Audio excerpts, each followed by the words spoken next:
আসসালামু আলাইকুম 10M educational team চ্যানেলে আপনাকে স্বাগতম। কেন এত দেরি করা হচ্ছে এইচএসসির রেজাল্ট 2024 সিদ্ধান্ত গ্রহণ করতেন?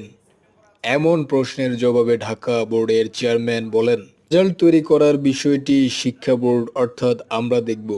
তবে রেজাল্ট কিভাবে তৈরি করবে তার শিক্ষা মন্ত্রণালয় থেকে জানানো হবে।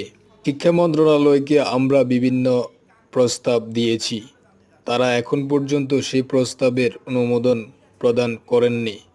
তাই আমরা রেজাল্ট তৈরি করতে পারছি না। মন্ত্রণালয় কর্মকর্তাদের সাথে কথা বললে তারা জানান, রেজাল্টের বিষয়টি নিয়ে এখনো সরাসরি কোনো বৈঠকের আয়োজন করা হয়নি। বৈঠক অনুষ্ঠিত হলে এ বিষয়ে আমরা ভালোভাবে বলা যাবে এবং সকল বিষয়গুলোর সেই বৈঠকেই সিদ্ধান্ত গ্রহণ করা হবে। তবে কোন কারণে